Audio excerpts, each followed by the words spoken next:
बिस्मिल्लाहिर्रहमानिर्रहीम, अस्सलाम वालेकुम। एक तरफ तो चाइना और इंडिया के जर्नैलों की डीबीओ और तमाम चीज़ों पर गुफ्तगू इस वक्त जब हकीकत टीवी की वीडियो बन रही है तो जारी है, लेकिन दूसरी जानिब आप ये देखिए कि चाइना ने पहली मर्तबा अपना एटमी वेपन्स यानी न्यूक्लियर वेपन्स को इंडियन बॉर्डर के करीब काशगर में तैनात कर दिया है। और इससे सूरत हाल अब ये पैदा होने जा रही है कि कोई भी मिसाइल जो इंडिया या अमेरिका की जानिब से जो एटमी मिसाइल है वो अगर आएगा तो फौरी तौर पर विद इन मिनट्स के अंदर इसको डिटेक्ट कर लिया जाएगा।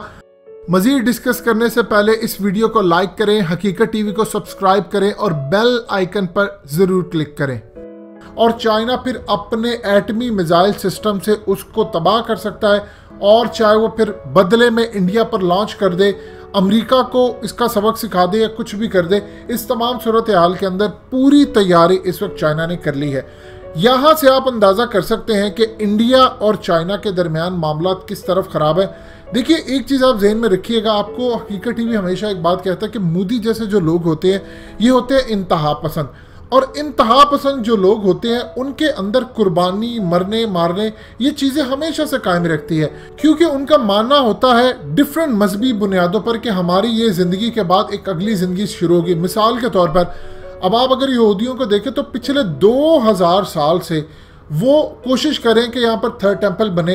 अब कितनी कुर्बानियाँ उन्होंने दी, मरे उनके लोग बहुत ज़्यादा अपने इस कॉज के लिए, वो गलत है, बुरा है, वो अलग बहस है, लेकिन बहुत सारे लोग उनके मर गए, नस्लें 2000 साल से मरी, क्योंकि उनका मानना है कि जब हमारा मसीहा आएगा ये चीज़ें सब कुछ होंगी, हमारे यहाँ पर थर्ड टेम्पल बनेगा, हुकूमत मिलेगी, हमारे यहूदियों को चूजन पीपल हैं हम, चूँकि उसके बाद से हम दोबारा जिंदा हो जाएंगे। यही कुछ आप अगर इंडिया के अंदर देखें तो उनके अंदर भी है, 1 जन्म 7 जन्म, फिर इस तमाम सूरत हाल में कि हमने दोबारा वापस आना है। यहाँ से आप अंदाजा कर ले कि जो इंतहा पसंद होते हैं वो फिर कोई भी गलती कर सकते। चाइना ने अगर इस वक्त अपने न्यूक्लियर वेपन्स डिप्लॉय कर दिए हैं तो इसका साफ मतलब है कि चाइना को इस वक्त खतरा है कि इंडिया और अमेरिका इनकी जानिब से कोई भी मिसाइल आकर अगर हिट करते हैं, वो हिट करने से पहले चूंकि चाइना का रेडार सिस्टम कमाल है, वो फौरी तौर पर डिटेक्ट करेगा और फिर ये यहाँ से उसको तबाह करने के लिए अपने मिसाइल लॉन्च करेंगे।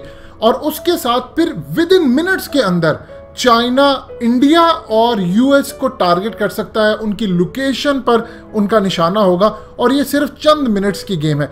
ये इस वक्त की सूरत हाल है। इंडिया को सबसे ज़्यादा प्रॉब्लम ये है कि चाइना ने ये जो डिप्लॉय किए हैं, ये काशगर, ये वही जगह है जहाँ से चाइना ने इस वक्त एक ट्रेन चलानी है, तो $7.2 बिलियन का उसका प्रोजेक्ट है और वो गवादर तक आना है। अगर आप इसका डिस्टेंस देखते हैं वो तकरीबन 2000 किलोमीटर तक बनता है, और यहाँ से ही एग्जैक्टली चाइना ने गवादर आना है, रेल ट्रैक से सारा सामान लेकर जाएंगे और फिर गवादर से आगे समंदर यानी सी जगह के ऊपर पूरी दुनिया में माल जाएगा। उनको स्टेट ऑफ मलाक्का की फिर ज़रूरत नहीं पड़ेगी।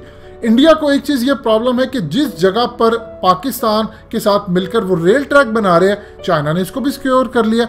लेकिन उससे भी ज़्यादा इंडिया को सबसे ज़्यादा खदशा ये है कि चाइना ने इस वक्त कंस्ट्रक्शन करना शुरू कर दी है अंडरग्राउंड न्यूक्लियर वॉल्ट की काशगर के अंदर, और ये कंस्ट्रक्शन वो कर रहा है ये जब चाइना और इंडिया का लद्दाख के अंदर क्लैश हुआ था, इससे भी पहले।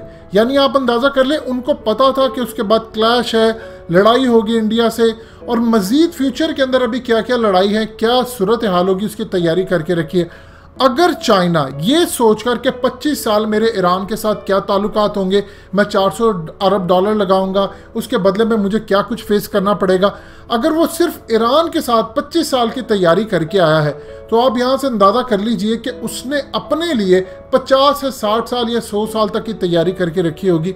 बिल्कुल इसी तरह जिस तरह अमेरिका और यहूदियों ने करके रखी है कि हमने 100 साल बाद यहाँ पर होना है, इन्होंने भी अपनी तैयारी पूरी करके रखी है। दूसरी जानिब आप ये देखें कि इंडियन बॉर्डर से लेकर साउथ चाइना सी के अंदर चाइना का जो ज़बरदस्त इंतहाई अहम H-6 बॉम्बर्स ये पूरी तरह तैनात है, मॉनिटरिंग जारी है, हर तरफ वो पूरी तरह अमेरिका को और इंडिया को धक्का दे रहे हैं, उनको डरा रहे हैं। JH-7 और J-11 एयरक्राफ्ट भी साथ इन्होंने लगाए हैं जो सरफेस टू एयर मिसाइल कर सकते हैं, यानी उनकी तैयारी पूरी है। अब इस सूरत हाल के अंदर जो उन्होंने हालिया इंडिया को कहा है कि आप इलाके छोड़कर चले जाएं, आपके पास ये लास्ट ऑप्शन है, अगर आप इलाके छोड़कर नहीं जाते तो फिर हम आएंगे। और इंडिया चाहता है कि रूस गारंटी दे आकर कि अगर ये वादी यानी कश्मीर के अंदर आकर आज़ादी के लिए मामलात अपने तय नहीं करेंगे, पाकिस्तान के साथ मिलकर कश्मीर आज़ाद नहीं कराएंगे, सियाचिन पर नहीं हमला होगा, हमारे बाकी इलाके कब्जे में नहीं लिए जाएंगे, तो फिर वो इलाके छोड़ने को तैयार है। अब यहाँ से आप अंदाज़ा कर लें कि चाइना की स्ट्रेटजी क्या है कि वो इनसे बातचीत करता है कि आप फिलहाल इस मामले के ऊपर आए कि फिंगर एट्स पहाड़ियों वाले इलाके हमारे हैं, बाकी का मामला हम बाद में देखेंगे। यानी चाइना फिर भड़काना किसको चाहता है? नेपाल को, भूटान को, पाकिस्तान को, कि आप भी चढ़ दौड़े। और एक दफ़ा इंडिया ने ऑफिशियली एग्रीमेंट कर लिया और इलाके अपने सरेंडर कर दिए, तो फिर आप अंदाज़ा नहीं कर सकते कि इंडिया का कितने इलाके हाथ छोड़ने का अगला प्लान बन जाएगा। और सबसे ज़्यादा अहम तरीन बात है कि अभी लाइफ लाइन तो चाइना ने इंडिया की पकड़ी ही नहीं। जिस दिन वो पकड़ ली उसके बाद तो अगर ये भी कहेंगे कि आप दिल्ली को अलग कर दें तो शायद इंडिया को करना पड़ जाए। ये सूरत हाल ख़राब हो जाएगी। और वो है चिकन नेक, यानी लाइफ लाइन उनकी सिलीगुड़ी कॉरिडोर, जिसके साथ उनकी 7 सिस्टर रियासतें लगती हैं। 4.5 करोड़ के करीब लोग वहाँ रखते हैं। अगर वो सारी आज़ाद होती जाएंगी तो फिर खालिस्तान भी बनेगा, फिर कश्मीर भी आज़ाद होगा। तो ये तमाम चीज़ें इंडिया के लिए परेशान कुन है। फिलहाल चाइना की तैयारी पूरी है, एटमी मिसाइल उसने तैनात कर दिए हैं। कुछ भी इंडिया या अमेरिका की तरफ से आता है तो मिनट्स के अंदर तबाह कर दिया जाएगा। दोस्तों, हकीकत टीवी को सब्सक्राइब करना मत भूलिए, वीडियो को लाइक करें, शेयर करें और कमेंट सेक्शन में अपनी राय का इजहार ज़रूर करें।